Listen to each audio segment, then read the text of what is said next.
Over in Brazil, this year's G20 summit has concluded where South Korean President Yoon shared the country's actions for a transition to clean energy and ways to address climate change. South Korea's intel agency says some North Korean troops in Russia are now on special forces assignments and have taken part in combat against the Ukrainian forces. It also raises the possibility of Kim Jong-un visiting Russia. Ukraine uses long-range American missiles against Russia for the first time since Moscow's full-scale invasion 1,000 days ago. It's November 20th, 8 p.m. in Seoul. This is Newscenter.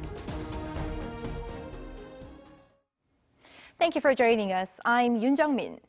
The meeting of the group of 20 major economies has concluded in Brazil. President Yoon has reaffirmed his commitment to supporting the world's transition to clean energy and contributing to a net zero future. Our top office correspondent Kim Do-yeon reports.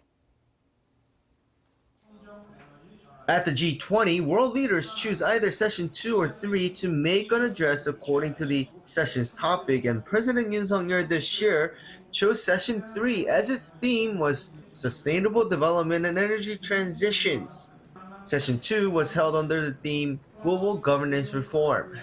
On Tuesday local time, President Yoon took the opportunity to share South Korea's actions to overcome the climate crisis and support the world's transition to clean energy. In particular, he called for the support of G20 leaders for the carbon-free energy initiative aimed at promoting the use and dissemination of various clean energy sources, including nuclear power. President Yoon also reiterated his message from last year that Korea will act as the green ladder, supporting developing countries vulnerable to climate change. As for sustainable development, President Yoon emphasized the need for a reduction in plastic use. The South Korean government is set to support the 5th session of the Intergovernmental Negotiating Committee, also known as INC5, for the formulation of the International Plastics Treaty by its members, as the event is being held in South Korea's port city of Busan on November 25th. The President will emphasize that efforts in energy transition must go hand in hand to achieve greater innovation in addressing plastic pollution and driving digital transformation. This is because the rapid surge in demand for advanced digital technologies, such as artificial intelligence, is leading to massive energy consumption. Meanwhile, President Yoon also wrapped up his G20 trip with more sideline summits as he called for support for South Korea's condemnation of North Korea's deployment of troops to Russia. In addition, Yoon promised South African President Matamela Cyril Ramaphosa that South Korea would cooperate with the nation as it hosts the next G20. Yoon and UK Prime Minister Keir Starmer acknowledged the progress that the bilateral relations have made so far based on the Downing Street Accord. President Yoon is now on his way back to Seoul. He is set to arrive early morning on Thursday, Seoul time, after 8 days abroad. Kim Do-yeon, Arirang News. And the G20 summit took place under a cloud of much uncertainty this year.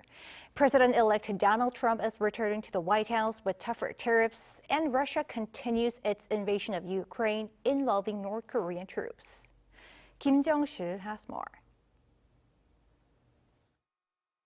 Under the theme Building a Just World and a Sustainable Planet, the 19th G20 summit in Rio de Janeiro wrapped up on Tuesday local time with leaders pledging collective action on climate change, poverty, and inequality.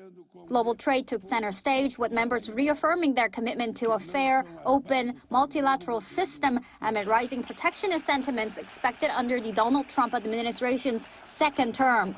China's President Xi Jinping, a standout figure at the summit, advocated for stronger economic ties with developing nations, including those in the global south, and promoted unilateral trade policies, likely seeking allies amid the shifting global dynamics caused by Trump's election. Russian Foreign Minister Sergei Lavrov, representing President Vladimir Putin, warned that Ukraine's use of long-range ATACMS missiles against its territory marked a new phase of the Western war and vowed that Russia would respond accordingly. President Yoon Suk-yeol called for an immediate halt to military cooperation between Russia and North Korea. He emphasized the need for the international community to recognize its illicit nature and work together to end it. Brazil's President Lula pushed for a global wealth tax and successfully launched the Global Alliance Against Hunger and Poverty, but struggled to unite nations on climate funding and fossil fuel limits. Meanwhile, U.S. President Joe Biden, in his final G20 appearance before retiring, missed a key photo opportunity due to a late arrival, but ended the summit with smiles during the final session. The next G20 summit is scheduled to take place in South Africa next year. Kim Jung-sil, Arirang News.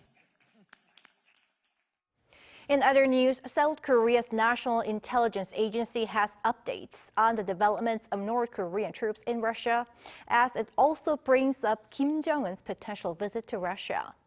Our Kim Bo-kyung tells us more. The North Korean troops that have been deployed to Russia have partially participated in combat, assigned to Russia's airborne brigade and marine units. According to South Korea's National Intelligence Service in a briefing to the Parliamentary Intelligence Committee on Wednesday, 11,000 North Korean soldiers completed adaptation training in Russia's northeast and were relocated to Kursk in late October. While assigned to airborne brigade and marine units, the soldiers are reportedly undergoing tactical and counter-drone training, while some have already engaged in combat operations. As they have been deployed to frontline combat, the agency says North Korean casualties are likely to emerge and that they are trying to figure out the details of any possible prisoners and surrenders. The agency further confirmed that Pyongyang had additionally exported 170mm self-propelled artillery guns and 240mm multiple rocket launchers to Moscow. This adding on to the previous exports of artillery shells and missiles. These weapons are not the ones Russia has been using. So the agency says there is the possibility that North Korean personnel could have been dispatched for operational training and maintenance. Regarding North Korean Foreign Minister Choi Sun-hee's recent visit to Russia earlier this month, the NIS said it was to show off unwavering bilateral ties between Pyongyang and Moscow. What is notable is that Che held a meeting with Russian President Vladimir Putin on November 4th, which at first Moscow was not very into. There must have been quite important and sensitive matters discussed during the meeting between Choi Sun-hee and President Putin, along with cautious speculation that Kim Jong-un might visit Russia.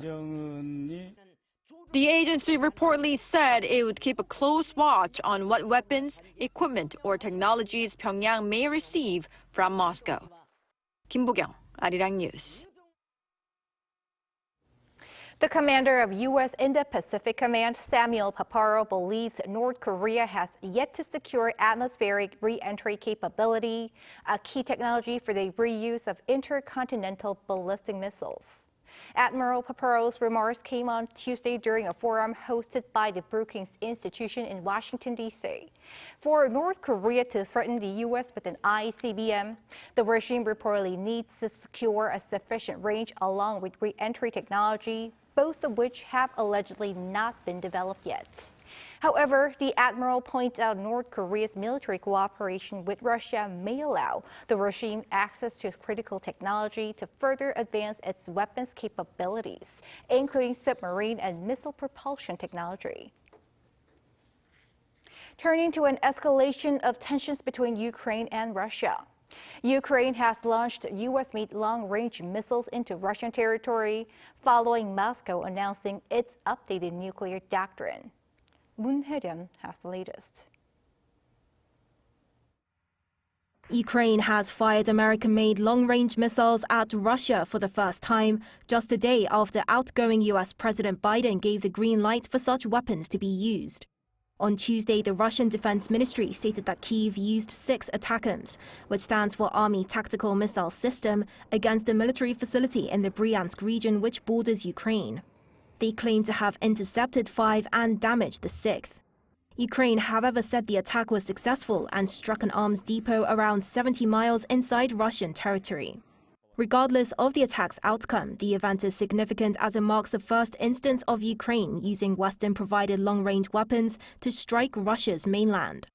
Ukraine's priority is to seize as much strategic assets and territorial assets before there will be a ceasefire negotiations taking place in conjunction with the inauguration of the new president of the United States, Donald Trump, on January 20th next year.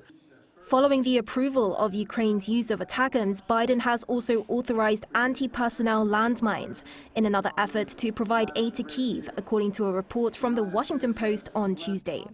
These mines have been described as non-persistent by a U.S. official, meaning that they self-destruct or deactivate over time, reducing their threat to civilians. The U.S. has faced increasing pressure to allow Ukraine to use long-range weapons, particularly in light of reports that North Korean troops have been deployed to Russia and are participating in the war. The shift in Washington's policy heightens its involvement in the war, despite U.S. President-elect Donald Trump's criticisms of U.S. aid and pledge to end the war quickly. This comes after Russian President Vladimir Putin signed a new nuclear doctrine that expands the conditions under which it can use nuclear weapons. Notably, the revised doctrine states that any attack supported by a nuclear power could be considered a joint attack against Russia. It also lowers the threshold for the use of nuclear weapons to respond to attacks that pose a threat to Moscow or its allies. Russia has consistently maintained that any missile attack by a NATO member on its territory would constitute direct involvement in the conflict, and Putin's new doctrine creates a justification for a potential nuclear response. In response, Washington remarked that this latest move came as no surprise and criticized what it called irresponsible rhetoric from Russia. While Ukraine had initially been expected to attack the Kursk region where North Korean troops are reportedly deployed, experts say that this limited attack in a single location rather than Kursk could be a test to gauge Russia's reaction. With this latest attack from Kyiv, tensions are expected to escalate. 문혜련, Arirang News.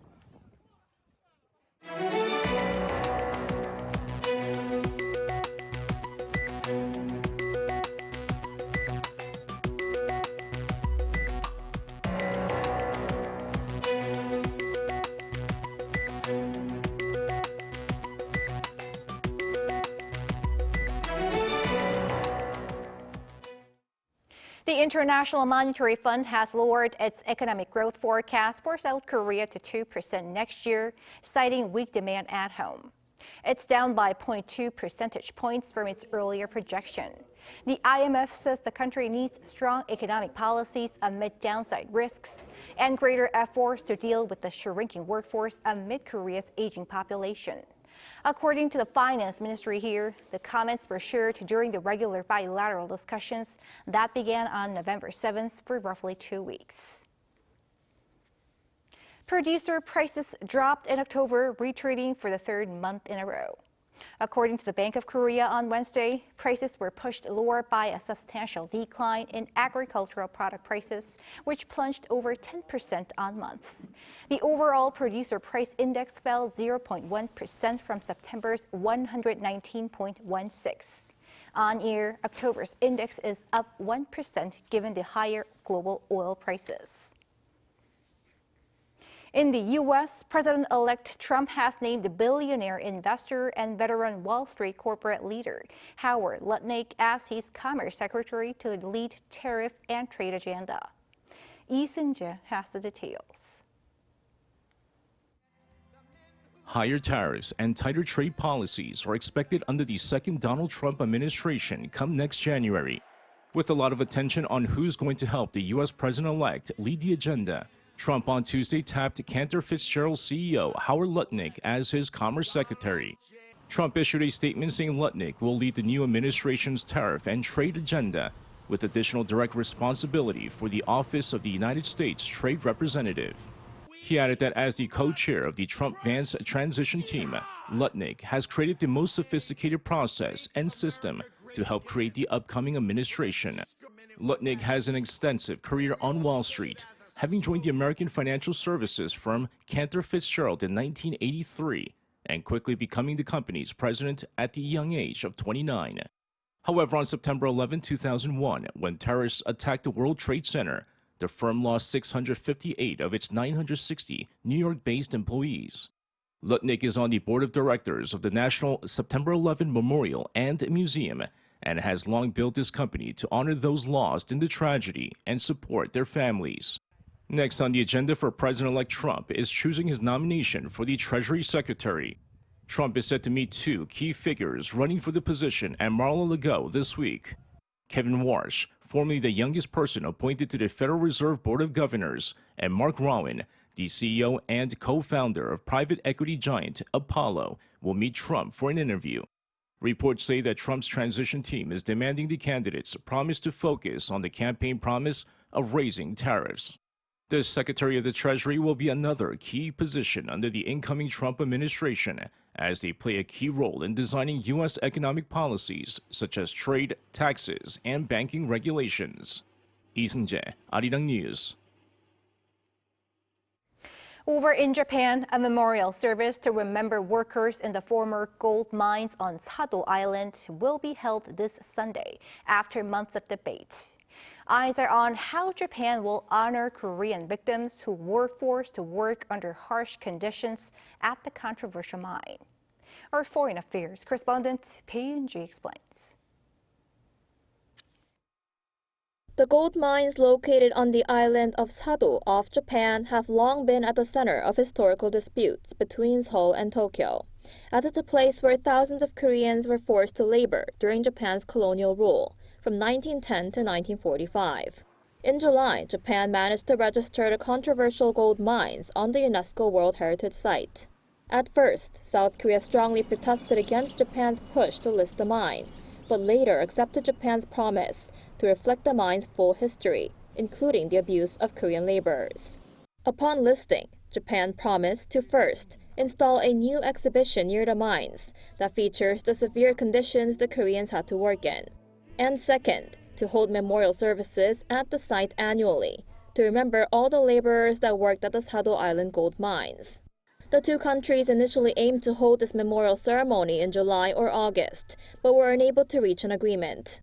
After months of negotiations, they finally announced on Wednesday that the first memorial ceremony will be held this Sunday in Sado City, located on Sado Island.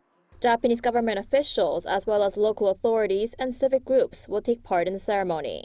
Most of the Korean forced labor victims have now passed away, so surviving family members, 11 of them, will reportedly attend the event, along with Korean government delegations.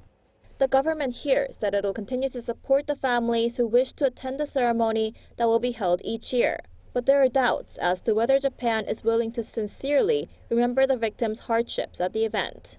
This is because Japan has still made no mention of how the Koreans were forced into labor in the museum exhibition set up near the mines, despite repeated requests from the Korean government. Some parts of the exhibition even refer to the workers as peninsular people, a derogatory term for Koreans. As wartime forced labor victims and their families continue to seek a sincere apology, eyes are on whether the Japanese government will truly acknowledge its dark history at this week's event.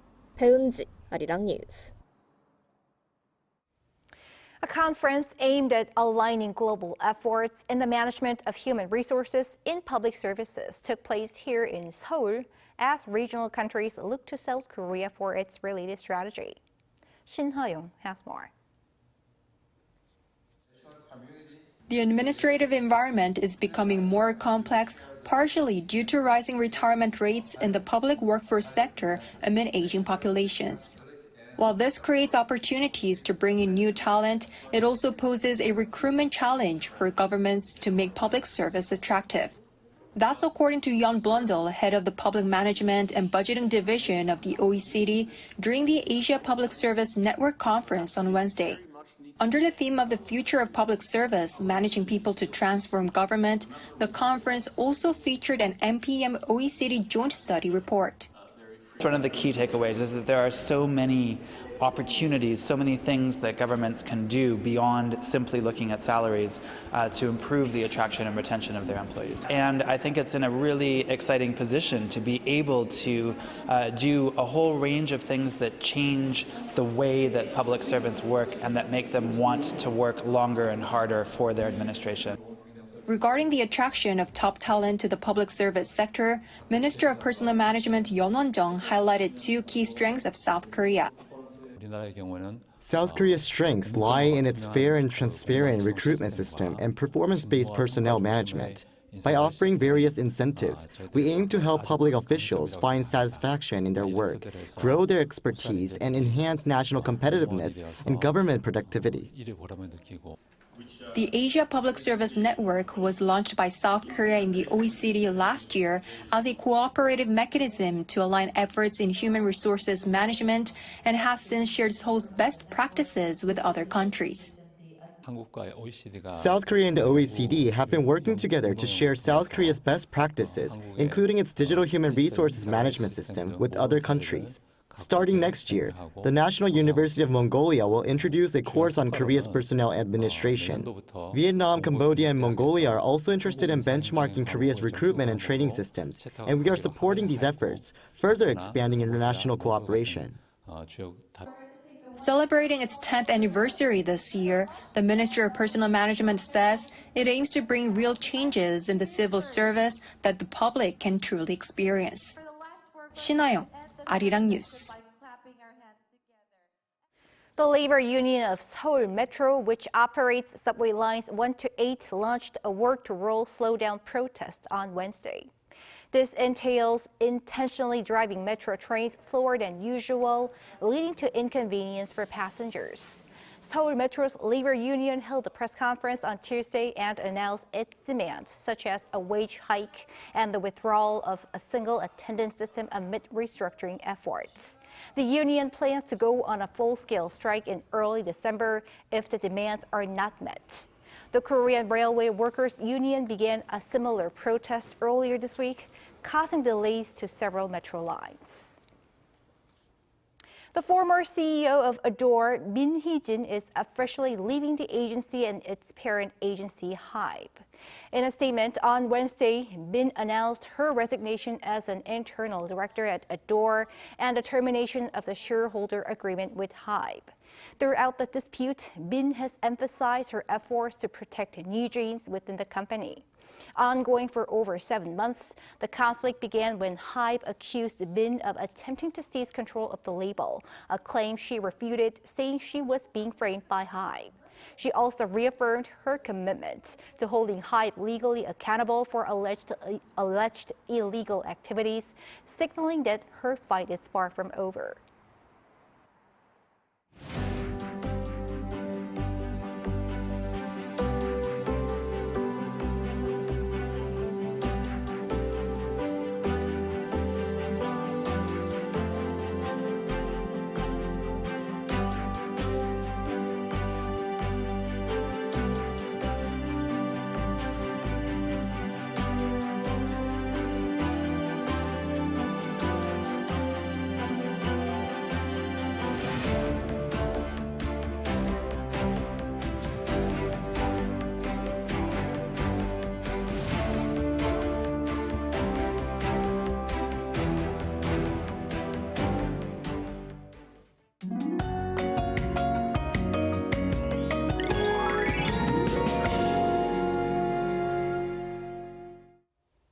With morning temperatures in single figures all over the country, the feels-like temperatures will continue to be much lower tomorrow.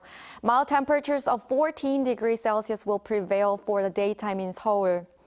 Due to smoke from overseas, Incheon and southern parts of Gyeonggi-do province will have poor air quality tonight. The concentration of ultrafine dust will increase in these areas too. In addition, more light rain is expected in the Seoul metropolitan area, western parts of Gangwon-do province, and northern parts of the Chungcheong-do provinces, but the amount of rainfall will be small. Morning temperatures will be 4 degrees in Daegu and Gyeongju, Busan 8 degrees. Daily highs will move up to 13 in Chuncheon, Gyeongju and Jeju 16 degrees.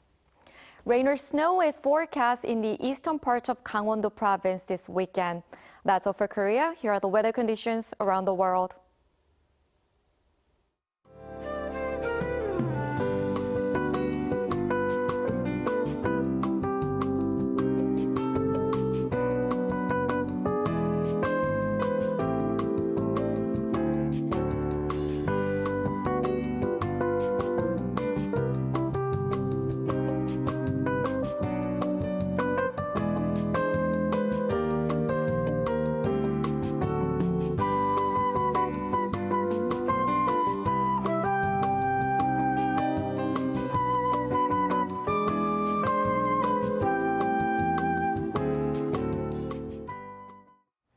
And that is Newscenter for tonight. Thank you for watching. A panel session up next.